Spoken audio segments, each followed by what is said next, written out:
Now please start, just tell us your name and address. Okay, my name is, I'll give you my whole name, including my Thank name. you. Mata Colores-Hansen. And I live at 5700 Sheridan Road. And that's right there at the end of Lakeshore Drive. Exactly. A very It's famous place. It's a retirement building. Good. I have a one-bedroom with a beautiful view of the lake. Are you lucky? I wouldn't mind that myself. Now, when did you attend lovely Senn High School? What years? I was during the 4 years of World War II. We were the first class to start immediately after Pearl Harbor.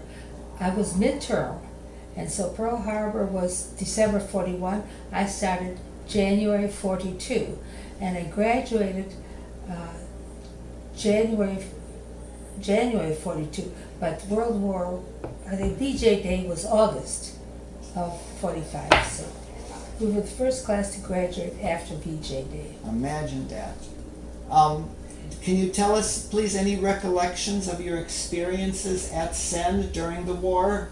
Well, actually, mostly I was very active in, I was a double art major, and I was very active in workers. At that time, the program was workers and players. The players were the actors under the English department, and the workers were the backstage crew under the art department. Now, this class was for credit. However, you had to be invited to attend, and I was a worker. And we put on some very interesting plays, not only at the high school, but in some other theaters around the city, some very small ones in the Fine Arts Building and so on. It was very, very interesting. And were they related to the war going on? Was that part no, they of were the just topic? plays, but then we did go to different At plays. other locations, you said? Well, no, we went like the Fine Arts Building, there was some small theaters and so on. Do you remember any favorite teachers that you had at Senn? Yes, Miss Donat, the art teacher. Yes, and And when my daughter started school, she started at Senn also, I asked about workers, and they said, what do you know about workers? And I said, I was a worker. And they said, oh, you didn't study under Miss Donat? I said, yes, I did. They said, oh, she made a name for herself all over the Midwest. I didn't know that. But I had lost track, and I had, because I was not living in Chicago at the time, actually, during the Second World War, I'd see the girls in the service, and I thought, now this sounds very exciting. It's something I would really like to do. However, the war ended before I graduated, and when I decided not to start college until the fall of 46, when all the veterans were back, and so I thought, well, I missed it. But in 1950, I was working downtown at an office, and I was on my lunch hour flipping through a magazine, and it said, job idea, women in the service. I thought, oh my God, they're taking them back again. And so that's it. I enlisted in the Navy. yes, and speaking of that, do you have any friends from Senn that you've been keeping in touch with? Well, there was one, I had two very close friends, but one I was closer to, and I had seen up to the time when, maybe, let's see, my daughter must have been 10 years old, so Yeah. I don't know when. But then I lost track of her too. So there were two, Corinne Cohen and Poppy Chardonis. Now, can you think of any impact or effect that Senn has had on your entire life after the war and after graduation, such as going to college and then activities after college?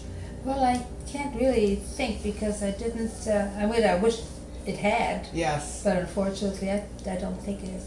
I'm trying to look at the camera and look at you at the same time. Yes. I can't, not really, because I never did go back. I said the only time I went back was a few years ago from my grammar school. I had Thank you. their centennial. Now, is there anything else you'd like to add? Any recollections of activities and clubs that you attended, any events that went on, dances and sporting events? Unfortunately, I was very shy in those Oh. years, and I didn't even date. I was very awkward. I was the oldest of 3 daughters, and no brothers, not even male cousins except one who was 10 years younger than me. Yeah. So I was very awkward and very shy, and I don't know how come I was invited to be a worker, except that I had quite a talent for art, I suppose. So I'm glad you're not shy now. no, That's no. wonderful. Actually, what happened was when I started college, all the veterans were back, and they were not intimidated by a shy young girl. They were willing to talk, and so they just included me in all their gap fests, and I'd go home and I'd read the paper, including the sports page, and I would follow up. But they knew everything about everything. Some of them were only a few years older than me, but they were so worldly, and so I would check their references, and pretty soon I got to the point where I could ask a question and even make an intelligent comment. So they brought me out of it very, very quickly. And in fact, young one man called me. I'd seen him around. His name was Jim. He was very handsome. He was tall and blonde, and he called and he said, "Happy Easter." I said, "How did you know it's my Easter?" I'm Greek Orthodox. And he said, "It's my Easter too." I said, "You're not Greek." He says, "No, I'm Ukrainian, but it's my Easter too." I said, "Oh." So I went with him. It must have been the summer prom, because I remember I was part of the Queen's Court even. Very good. And we wish we had pictures of that right now. I did have one, and I don't know whatever happened to it. Things get lost. Yeah. Well, thank you very much. You're wonderful to talk to. Well, I Thank you. could talk all day now. My shyness is long gone. Thank you, dear. You're welcome. See, nice.